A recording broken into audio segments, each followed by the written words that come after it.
Praise Jesus.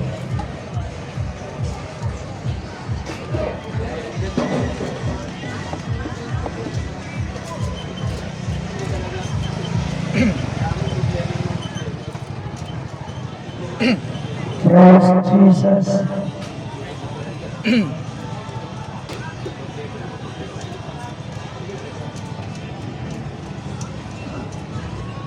Boss, hindi kayo magalit.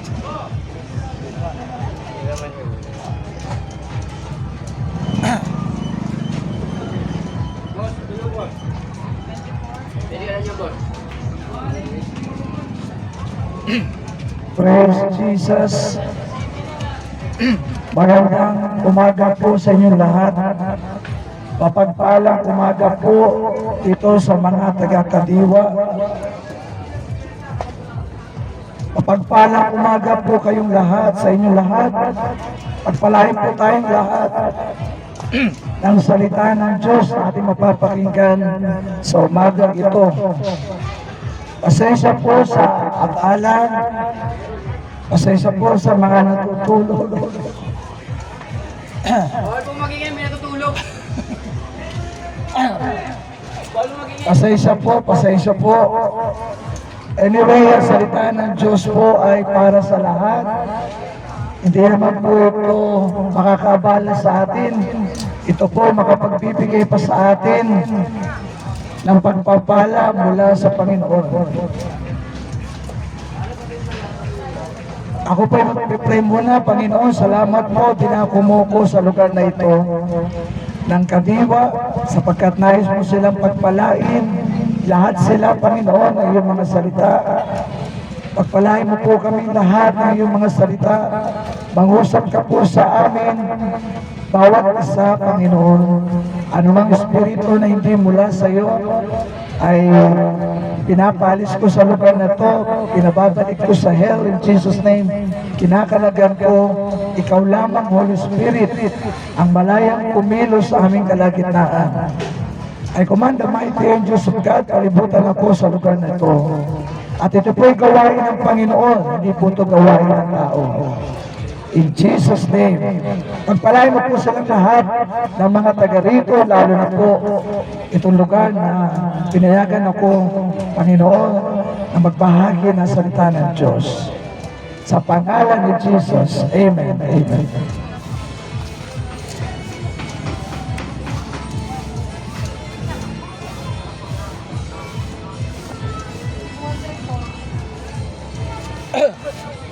Praise God. Ang sabi po sa Proverbs 22, verse 6, train up a child in the way he should go, and when he is old, he will not depart from it. Train up a child in the way he should go, and when he is old, he will not depart from it. Tayo po ay inutusan ng Panginoon, tayo pong mga magulang na atin daw pong aralan, turuan, disiplinahin ang ating mga anak kung anong nais natin, maging sino sila sa hinaharap o sa kinabukasan. Sa tulong ng Panginoon, magagawa po natin ang sinasabi ito ng Panginoon.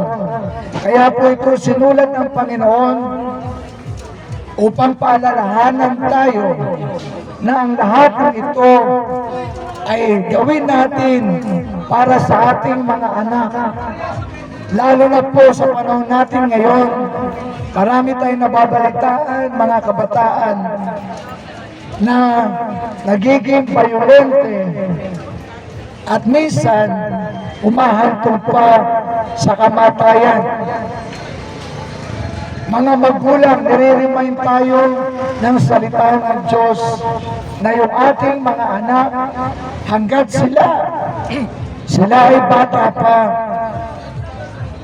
pagkapanganak ng mga bata hanggang umabot ng 10 years old, ang sabi ng salita ng Diyos, tutukan natin sila. I-train natin sila kung ano nais natin maging sila sa inaharap. At wala naman sigurong magulang na magtuturo ng mali sa kanilang mga anak.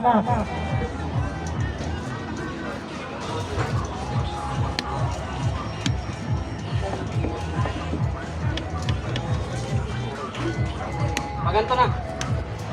Bluetooth mode.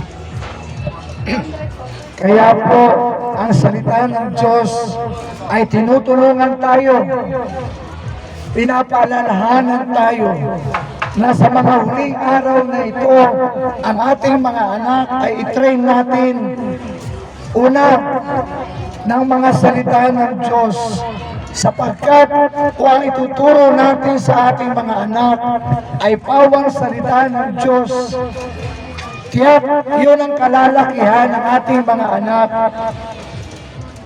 At ang salita ng Diyos hindi nagtuturo ng mali, kundi pawang tama. Kaya po tayo mga magulang, inatasan ng Diyos to train up our child in the way he should go. And when he is old, he will not depart from it. Kung ano daw po ituturo natin sa ating mga anak, yun daw po ang kalalakihan nila. Kapag tinuruan mo yan ang salita ng Diyos, yun ang kanilang kalalakihan at yun ang kanilang susundin. Kapag tinuruan mo yan ang mabuting asal, yun din ang kalalakihan nila at yun din ang isa sa buhay nila. Kapag tinuruan natin ang mga anak natin ng paggalang sa matatanda, yun din ang kalalakihan nila. Mga magulang, alam ko po, kagaya din po ninyo ako, na minsan talagang hindi natin matutukan ang ating mga anak dahil sa sobrang abala natin sa ating negosyo, sa ating trabaho, sa gawaing bahay, at anumang transaksyon sa buhay natin. Subalit mga kapatid, huwag natin kalimutan na hiniling natin sa Diyos sa ating mga anak. Kaya obligasyon natin ng ating mga anak ay turuan natin ng kaayusan upang hindi sila magpabilang sa mga nababalitahan natin ngayon sa social media na mga kabataan sa murang edad ay nambubuli. At minsan nakakatakot pa yung sila'y sa murang edad ay nakakagawa ng krimen. Sa kanilang edad, hindi dapat ganun. Subalit mga kapatid, sa totoo lang, kapag ang isang bata alam niya na ang tama at mali at ginagawa pa rin niya ang mali, hindi na po yan inosente. Hindi na po yan inosente. Kaya minsan, yung ating batas, yung ating sistema, ang minsan nagko-contribute pa sa ikapapahamak ng mga kabataan sa panahon natin ngayon. Kaya nga po mga kapatid, ang pinaka-perfect na ituro natin sa ating mga anak ay ang takot sa Panginoon, ang salita ng Diyos. Kaya nga maganda mga magulang, yung ating mga anak, tayo mga magulang ang unang magturo sa ating mga anak tungkol sa salita ng Diyos, tungkol sa mabubuting asal. Actually, kapag tinuruan ko na siya ng salita ng Diyos, automatic malalaman niya ang mga mabubuting asal. Mga taga-Kadiwa, mahal po kayo ng Panginoon, kaya ako'y pinadala sa inyong harapan. Lahat po tayo mga magulang, karamihan po sa atin. Ako at kayo, mga magulang po tayo.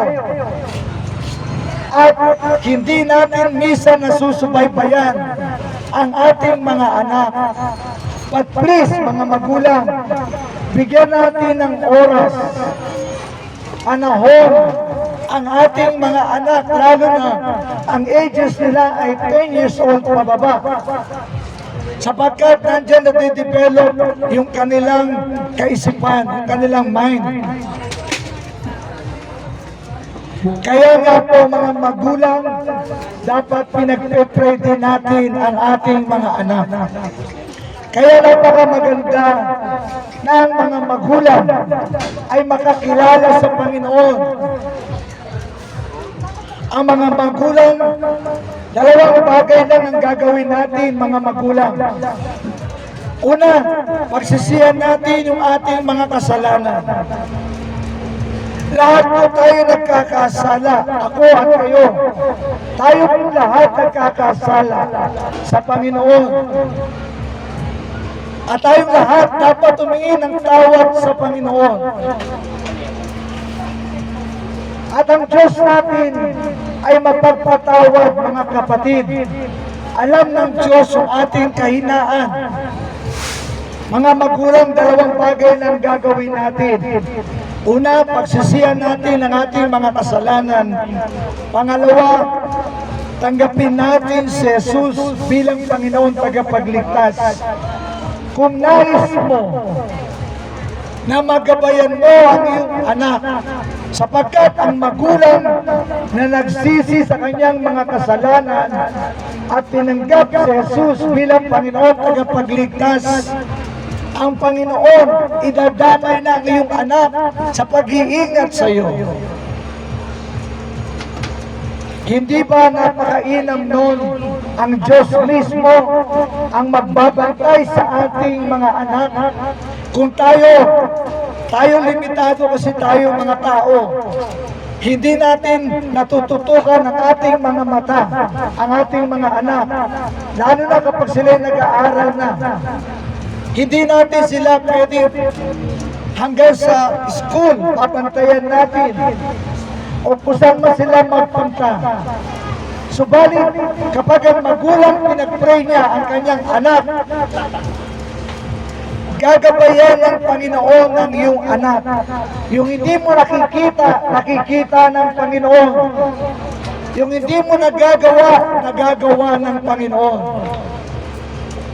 Yung hindi mo babantayan ng iyong anak 24 oras, ang Panginoon ay kayang bantayan ang anak mo anumang oras, anumang sandali.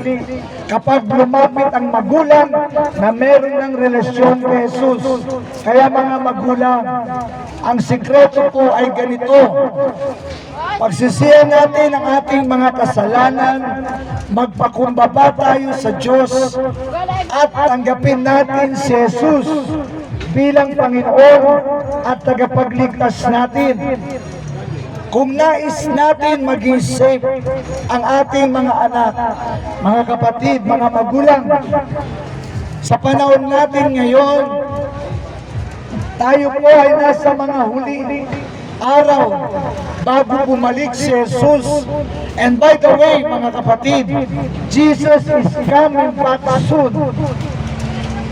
Yung mga palatandaan na ating nakikita sa paligid ay palatandaan ng muling babalik na si Jesus.